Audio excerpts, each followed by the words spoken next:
the economy is about to shift faster than we have ever seen it shift in the next 3 to 5 years. And if we are not on the right side of this change, we have a strong likelihood of being left behind. And yeah, we will have our natural resources to buttress us, but it will not be sufficient enough to build an economy that is inclusive and prosperous for all Canadians. Hey folks, Flo here with Blockchain North at Consensus 2025. I'm here with Toufic Adlouni, who's the founding partner, at Renault & Co. and managing partner. How are you doing, sir? Doing well. How are you doing? Yeah, I'm doing good. Yeah, a little tired, I have to be honest. It's been a long week, but the last day. Your last day, exactly. Yeah. I don't want to say I'm looking forward to it because I do get a bit nostalgic at the end of a conference. Yeah, it's like bittersweet. Bittersweet, exactly. So, you founded Renault & Co. How many years ago? So I started my sole prop practice in 2017, and then it founded the firm in 2018. Okay, and it has really kind of developed quite a bit, right? You have a number of lawyers working for you. Yeah. And I see you quite a lot speaking at conferences, even sponsoring some. So what gave you the idea initially to create a Web3 or crypto-focused law firm? Yeah, so my background is I'm from Lebanon, and being from Lebanon, I had, through my family, experienced certain things around the financial sector, around, bad monetary policy, incompetent banks, corrupt governments, that just made me think about things maybe a little bit differently than someone who had grown up fully in Canada. Did a minor in economics, and then when I found about Bitcoin, it just made intuitive sense for people to have a store of value that was removed from the powers of government. And so I was all in. Then I became a lawyer. And because of Bitcoin, or no, I became I was into Bitcoin as a hobbyist, and then I became a lawyer just because that was kind of the career path I had set for myself. Wanted to be a litigator, started to litigate. First week, I realized I hated it. I hated the work. I hated the people I was working with. I hated the clients. You want to shout out anyone? No, I probably should, but it was just it was a very tough and challenging situation to work in. And, I was basically having a, existential crisis. I spent all this time studying to be a lawyer, and then instantly when I started working, I realized that it really wasn't for me. Okay. And so that was some tough times, and I had moved to Montreal in the summer of 2017, and I started to go to Bitcoin meetups because I was into Bitcoin. And when I was there, folks were like, "What do you do?" And I'm like, "I'm a lawyer." And next thing you know, they were like, "Oh my God, he's a lawyer and he's into Bitcoin. This guy needs a lawyer, and this guy needs a lawyer." Oh, yeah. And hey, get this guy, he needs a lawyer. And then at a certain moment, I had a light bulb moment where I was like, "Oh shit, my passion and my practice can be one and the same thing." And so I started to get clients on the side until the side hustle became the main gig. Yeah. And I went on my own. And a pretty successful one. It's funny because I'd heard part of that story, but not the whole story. So not the light bulb moment. That's pretty cool. By the way, are you a Bitcoin lawyer or are you a crypto lawyer, or do you use another term? So yeah, I usually say crypto, right? I think when I started, I was called the Bitcoin lawyer. Like at the beginning, I self-anointed myself the Bitcoin lawyer, but it didn't really mean anything. But I think after 8 years, I would just call myself a crypto lawyer, yeah. And founding a private firm, a smaller firm, is quite different than joining a Gowlings or something like that. Are you happy with that course? And what's the difference basically between your law firm and Gowling? Perhaps the price would be an obvious one. Yeah, for sure.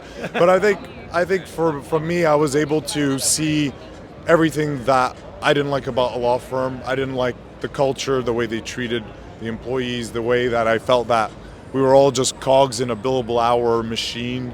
More corporate. Yeah, exactly. So, being able to reinvent, with my co-managing partner, Aaron, reinvent the manner in which we practice law at a firm, having a little bit more humanity, a little bit more compassion, putting the lawyers first above all, and understanding that if you take care of your lawyers, train them, give them the support and attention that they deserve, actually it will create a much more better product and higher client satisfaction. More of a human scale kind of a law firm. Yeah. What are the problems that crypto companies face that require legal action or legal counsel beyond what a regular business or even a tech company would need? What's specific to crypto?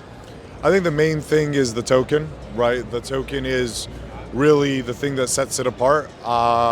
Currently, a token is regulated, within the construct of securities laws, and it's quite a difficult and opaque test to decide if it's regulated under securities law or not.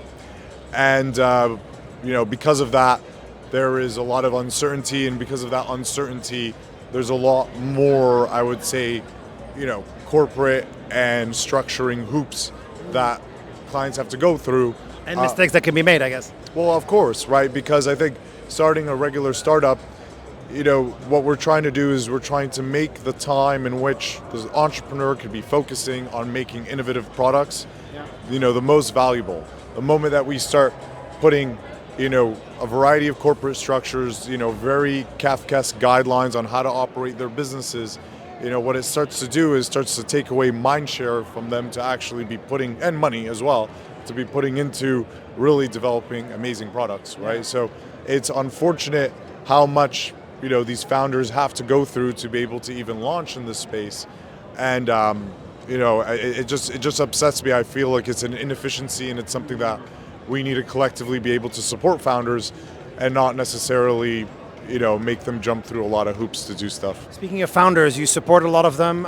You must see patterns. You must see the ones that tend to succeed, the ones that tend to do better are the ones that do this. Yeah, well, I think really most founders come in from a technical background, right? Or maybe they're from a business development background, or maybe there's some tandem. No one's really coming at it with organizational management expertise or even like a passion for it, right? And I think, starting a company, the main thing when you start a company, as you know, it's product market fit, right? You need to make sure you have an audience, you have a client base, and that's kind of the key thing. Once you break through that, you have that product market fit, you have a successful business, and you start scaling into a larger company, right? Next thing you know, it's about culture, systems, processes, and the way in which a business can coordinate and cooperate efficiently. And this is a completely 180, between what you have to be as a startup founder and what you have to be as a scale-up founder. And I think it's very hard for founders to be able to transition. But I think the founders who are able to transition are able to be humble, learn a lot, either through books or coaching or whatever, and really understand that it's a completely new hat that you have to wear once you get to the scale-up level. I think are the founders that are most likely to succeed. Are you still passionate about crypto, or is it Bitcoin, or is it other projects that you like more these days? How has your sort of passion evolved since you started? Well, that's a great question, and I really appreciate you asking that. So I'm obviously still very passionate about the technology. My main kind of focus right now is, blockchain as a coordination layer, to coordinate, human activities. I've never heard that one, by the way. What? Blockchain as a coordination layer. Yeah. Never heard that. You've coined it right here, live on Blockchain North. That's amazing. But yeah, it's effectively a information system in which we can cooperate together, right? And it's an information system that I think is built on some principles of incentives and disincentives rather than the coercive power of the state, right? And I think there's something very strong there. And I think the one thing that I'm most interested in is how do we use this coordination system to regulate and align with AI and the agentic economy that's going to be happening? Because laws only apply to humans, right? Laws cannot apply to AI agents. They only can apply to AI agents indirectly through humans. So we have to create, a human to computer legal, standard in which it can apply on the AI and us simultaneously. And I think that's blockchain. Where does Canada fit in all of this? You recently participated in our Voices series. I feel like asking you the same question, which is basically why should Canadians care about crypto, and what should Canada do to reclaim its leadership, or at least hold its place in the crypto space? Canada's being left behind. That's point blank. That's what's happening, right? And I see it time and time again. So many talented founders come to me, right? They come to me. They are some of the best and the brightest that we have. We have invested so much in them. We have put them through schools. They have, used our healthcare. They have used our amazing universities, Yeah. and then for all that investment to then go and say, "Well, I'm going to leave. I'm going to take my talents Tragic, out." really. It is tragic, because I think the economy is about to shift faster than we have ever seen it shift in the next 3 to 5 years, and if we are not on the right side of this change, we have a strong likelihood of being left behind.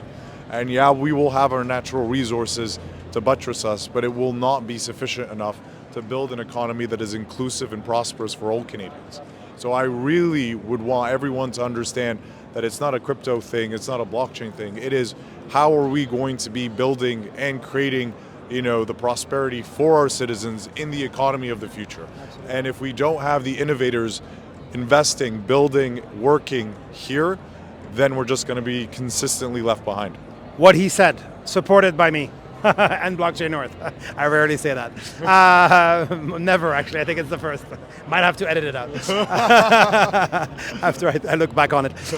What is your surest prediction about crypto for 2025, 2026? The thing you're the surest of, highest conviction of, this is happening, I know it. Yeah, I think that crypto's built for AI agents. I think that if we see an estimated 1 billion agents be deployed by the end of this year, right? We are going to have to understand that those agents are going to start doing things on our behalf, a lot of which is going to be transactional, right? And I think crypto really is just a perfect pairing to be that transactional layer, like I said, coordination layer between these AI agents, so that they can be doing stuff, within the synthetic economy, right, without having to go through adequate payment rails. I've used agents before. When you use them, you may ask it to get you a website or purchase you a website, and then you go, and when you want to log in, you have to then, and it opens up a window, you have to log in with your own kind of credit card and stuff like that. So there's a bit of this clunkiness where we're using kind of the trad systems to interact with this new agentic economy. I don't think it's going to work. I think the place where we want to invest in is how do we build that coordination layer, not for for humans, but for the agents as well. Great way to end this interview. Thank you very much, Toufic. Thank you, my friend. Pleasure to chat. Thank you.